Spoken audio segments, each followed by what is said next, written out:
Oh, it's that time of the week, everybody. Welcome to another episode of Dallas Cowboys Overtime here on StarTelegram.com.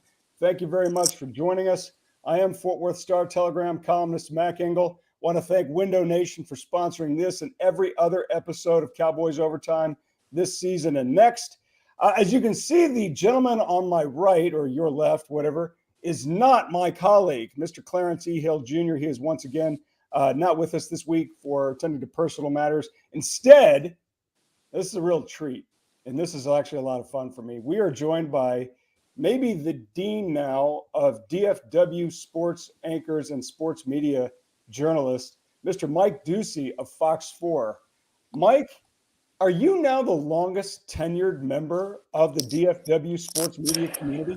Well, I think I'm the longest tenured of the guys doing weeknights. I think, technically speaking, Bill Jones has been in the market a little bit longer than I have, but I don't. He hasn't been continually doing the weeknight grind like I have. And we all know what hard work it is, Mac, doing what I do. But yeah, got here in March of '94, so feel March of '94. Fortunate to have been able to ride it out this long. It's been a lot of fun. Thank you very much for joining us. Of course. I have to ask you about your shirt.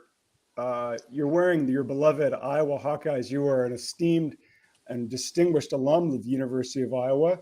Mike, your offense, the University of Iowa's offense struggled a bit. I know we're going to talk football, Cowboys, and the Super Bowl, but Mike, I was dying to know, and I meant to ask you or text you or whatever, what did you think recently of the contract extension and the language for the offensive coordinator that basically said, you have to score a certain number of points a game, and if you don't, you're fired?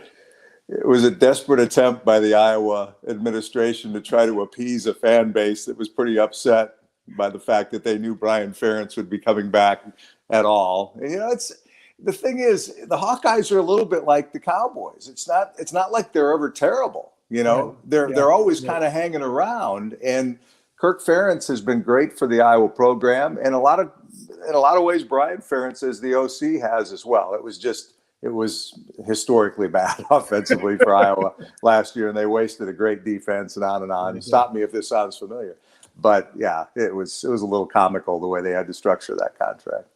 Well, football season is over. At least football in college. Obviously, we have USFL and XFL football coming up, and whether or not you feel that's real football or not is a personal decision. Mike, I know you as a broadcast partner with USFL feel strongly that the XFL and USFL are both very much football. But we're going to keep this conversation to the NFL and specifically the season. Right? The season is over. It was a great Super Bowl. It was a highly entertaining Super Bowl. Rihanna was a lot of fun, although I understand the old people didn't like it. I liked it. But we did see a performance by two quarterbacks that were fantastic, and specifically by an Eagles quarterback that I never expected. When Jalen Hurts came out of college, I was like, this guy's just going to be in the pros. He's a backup. He's Colt McCoy for forever. He's going to make a ton of money, and he's never going to be a starter. Well, he played a hell of a game. You can make an argument the Eagles should have won, and a big reason they should have won was because how well Jalen Hurts played. Here we go. I can't believe I'm asking this question, Mike. Has Jalen Hurts moved past Dak Prescott as the top quarterback in the NFC East? Oh, absolutely. I don't think it's any question right now. And I've, like you, doubted Jalen Hurts every step of the way, probably right up until kickoff of the Super Bowl. In fact, I kept, and in a way, I was right on this. I thought what might tip the game, and I picked Kansas City to win it, would be a mistake by one of the quarterbacks. That's not rocket science. Quite often that's the case. And really, when you get down to it, that may have swung the game. As well as Jalen Hurts played. He played better than Mahomes, all things considered. Hurts deserved to be MVP probably as much as Mahomes did. But, oh yeah, that horrible fumble, that horrible turnover that created the margin of victory in the final analysis for Kansas City. But no, Hurts was so good. I mean, and we all know what he can do, running the football and this freakish ability to pick up, first downs with the quarterback sneak, and he's unbelievably strong, and he can squat his car. We all know that. But he was really accurate throwing the football too. And so, no, I think he's past Dak. But I will say this, in fairness to Dak Prescott, and I I tweeted it during the game. As Dak's watching this, he has to be thinking, so this is what it looks like to have receivers who make difficult plays on a consistent basis. Because I know Dak had horrible turnover problems, and a lot of them were on him. But as I'm watching that game, I'm thinking, man, Hurts and Mahomes to a certain extent as well, the guys to whom he's throwing the ball, they're helping him out on a pretty consistent basis, and that didn't always happen with Dak. So when you looked at Philadelphia and you saw Dallas Goedert's a top tight end, the running backs were really productive. I don't think anybody can name them. Devontae Smith is a former first-round pick, a receiver out of Alabama, really, really good. They went out and got A.J. Brown from Philadelphia. Yep. So, Mike, when you talked about like toys and weapons that Jalen Hurts has had at his disposal, where do you think the Eagles are considerably better in terms of talent-wise at the skill position than the Cowboys? I think you outlined it pretty well there, and I'll give Hurts credit. I mean, don't get me wrong. I think right now he is a better quarterback than Dak Prescott is, and he showed in that game that right now he is able to be a more accurate quarterback when it comes to throwing the football too. I mean, I don't know what happened with Dak this past year. You look at quarterbacks in terms of what is their superpower, and I think in this Super Bowl we saw what Hurts' superpower is. He's tremendously strong again with his legs, but he's also become a really accurate thrower. And Mahomes, we can go on and on about his instinctive ability and just the fact that he can make something out of nothing. I don't know what you would call Dak's superpower as a quarterback right now, because for the longest time it was the ability to take care of the football and be efficient and still make plays, and at times plays down the field. So when he throws all of those interceptions, that goes out the window. So now I realize, comparatively speaking, where the two quarterbacks are right now, and there's no doubt that Hurts has moved past him. But I do think each of these quarterbacks had advantages that maybe Dak, doesn't. You look at maybe play calling is the big advantage that both of them had. The guys who are calling the plays for them. And maybe that changes for Dak now that Mike McCarthy has assumed that role. Maybe in a weird way, as much as Dak hates losing Kellen Moore, maybe it's the best thing that could ever happen to him, having that new voice in his ear. We've talked about, we look at this every time when a new team makes the Super Bowl, or a team that goes, 501 season, and then they win 12 or 13 games the next. Are they set up for sustained success? And one thing the Cowboys hadn't done for forever was have consecutive 10-win seasons. They hadn't done forever. They hadn't made the playoffs in consecutive years. No one has won the NFC East in back-to-back years. And I think since 2003 or 2004, Dallas did it last season. Philadelphia did it this season. Do you trust this? I mean, when you look at the way Philadelphia is set up, do you think Philadelphia is set up for a longer term success and is ultimately as the team to beat for a sustained period of time in the NFC East?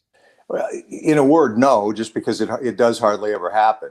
As you said, I mean, the team that loses the Super Bowl one year typically really struggles the next year. I mean, quite often the team that wins the Super Bowl one year has trouble coming back. See the Rams there. And the Eagles have already, I believe, lost both coordinators to other jobs. So, that's an issue right off the bat. They do have a defense that, to me, that might be sustainable here for a little while anyway, in the way they get after the quarterback and the kind of havoc that they can wreak there. But while I would favor them to win the division again coming into the season next year, I think Dallas will be right there. I think there's an overreaction that I understand from the Cowboy fan base, because it's been so long since anything, good has happened here in terms of winning the whole thing. There's a difference between winning 12 games and a playoff game. There's a difference between that and just being god awful. Why even bother? I'm not saying they're knocking on the door to getting to the Super Bowl, but they'll absolutely be in the conversation to win the NFC East, obviously. And I think to win the NFC. I mean, I think they'll be one of a handful of teams that should be considered, it's reasonable to think that they'd have a chance to get to the conference title game finally. The NFL, since you started doing this in '94, the NFL's changed so much. And I remember one time Don Nelson, and that's the old Mavericks coach, and obviously the NBA isn't the NFL, but it still kind of applies here that the hardest step to take is to go from good to great and win the championship. And we saw the Mavericks dance with that for forever until they finally did it. The Cowboys are pretty good. They are. I think their record says it. But we've seen that last step for them either under Jason Garrett, under Wade Phillips, kind of not really under Bill Parcells, but certainly under Wade, Jason, and now Mike. It's like they're that close. But Mike, when you watch these teams in the Super Bowl, the Rams last year, the Bengals get there. The Bengals are obviously going to be around it. The Bills, Kansas City looks to be a different animal because of Mahomes. Mike, do you really think they're that close, or is the gap a little bit wider and we might be just victims of fooling ourselves? I don't know the answer to that, but I think they're closer than most Cowboy fans and observers want to give them credit for right now, just because of the scars that have been created because of how painful it's been for this fan base for so long. And I really think it's a little bit unfair to clump McCarthy in with those other coaches you mentioned, because he's managed to do something that they never managed to do, and that's get to the playoffs in back-to-back years. And again, you and I have talked about this. I think just when we've run into each other here recently, the fact that I think, McCarthy almost hurts himself by the way he presents himself. He's never going to get the benefit of the doubt in terms of perception. Nope. He's not, to my mind anyway, he's not a self-promoter. He doesn't care that much about that. But he's kind of quietly built something that's been pretty good in back-to-back years. I know they haven't gone to the NFC Championship game. I understand that. But to your point, you have to kind of hang around, usually, not always, but usually in the NFL, you kind of have to hang around for a while before you can finally break through. I mean, there's been a certain element just of dumb luck in a negative way for the Cowboys through the years, too. When you look at a team that's now made more playoff appearances without getting to a conference championship game during this negative run than anybody in NFL history has, you get unlucky from time to time, too. But again, not saying they're going to go to the conference title game next year, but by any objective measure, you'd have to say that they've trended in a pretty good direction here over the last two seasons anyway. All right, Mike, we got a couple more things to talk about. But first, obviously the most important thing that we're going to talk about today, which is a good word from the great people here at Window Nation.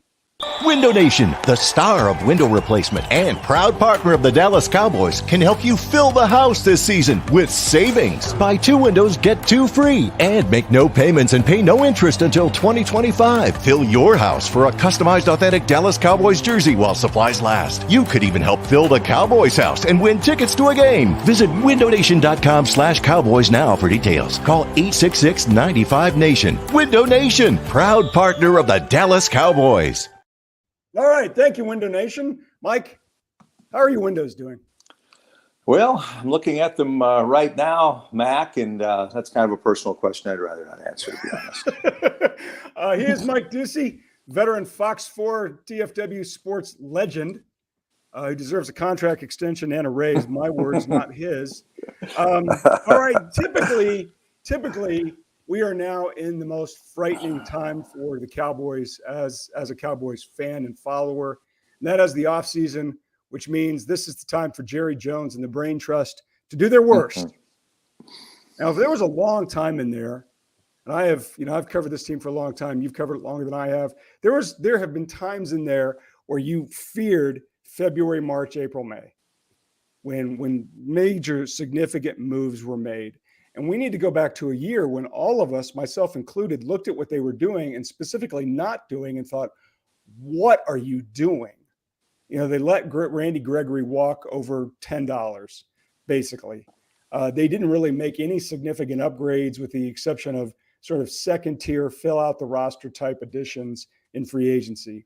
Into the draft, they draft some kid out of Fort Worth who was a guard at Tulsa, had some red flags, and Tyler Smith.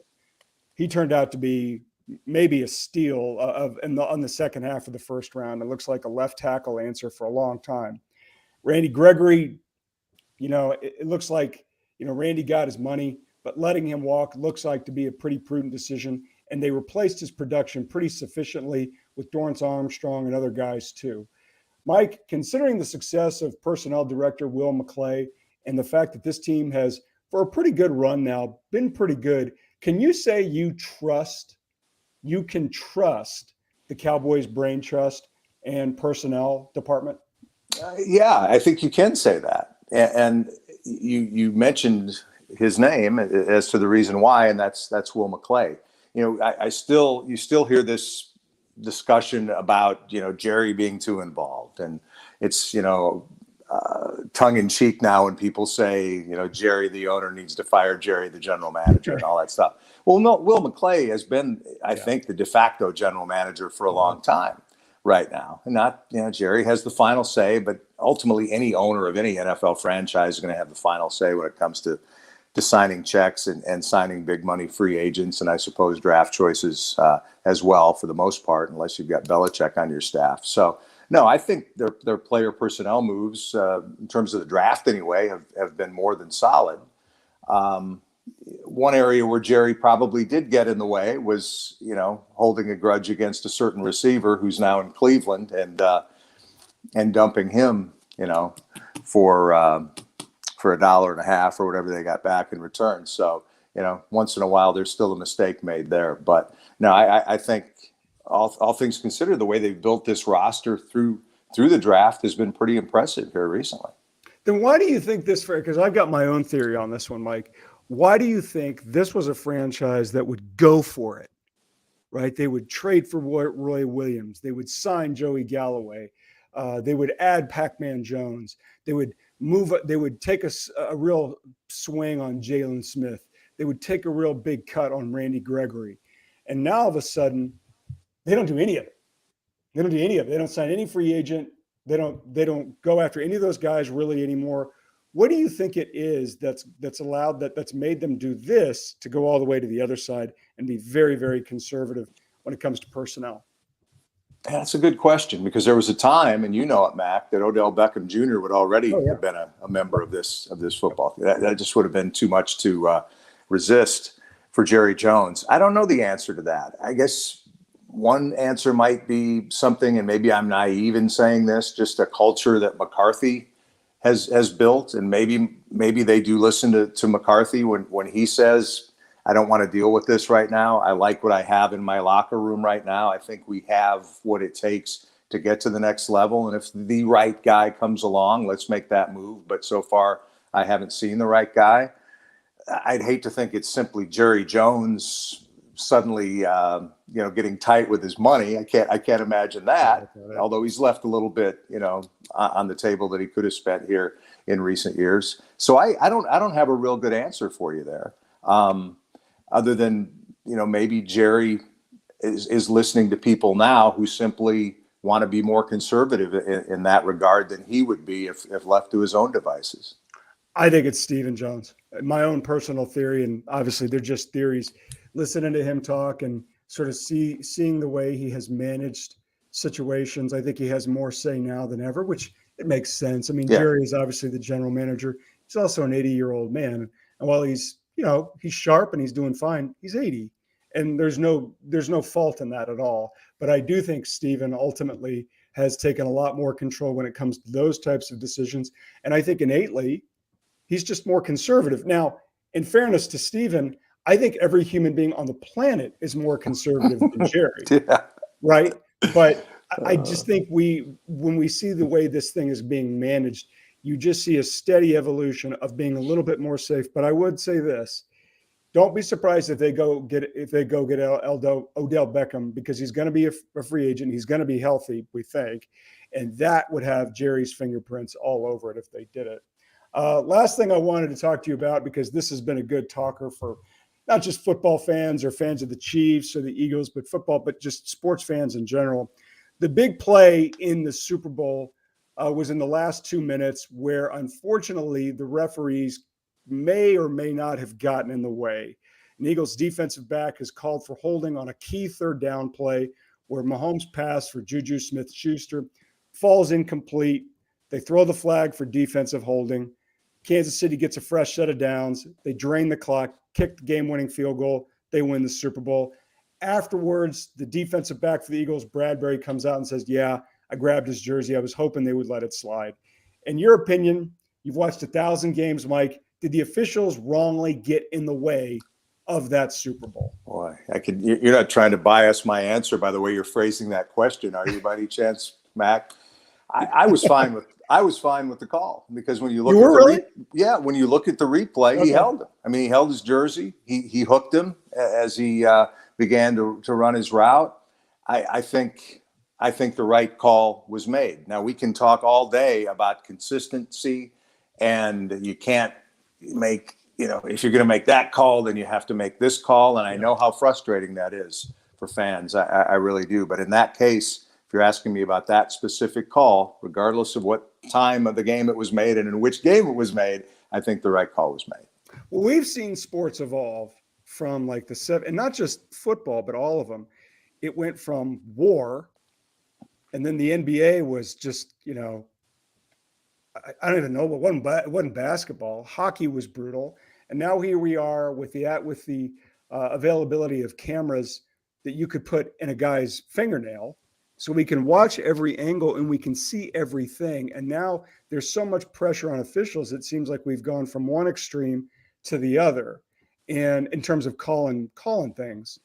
And I think it's made officials paranoid. I think it's made them, second guess themselves, even in the flash of a moment. I wish he hadn't have called it. And I'm very much from the school of less is more. They hadn't called hardly anything in that game. And I know the outcry is, well, it's such a clean game. It was such a clean game because they weren't calling stuff.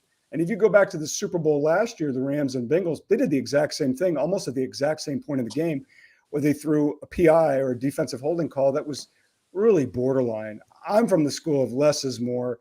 Don't call unless you really need to. And they clearly had not. They had elected to do that virtually the entire game, which is let them play and let them decide it.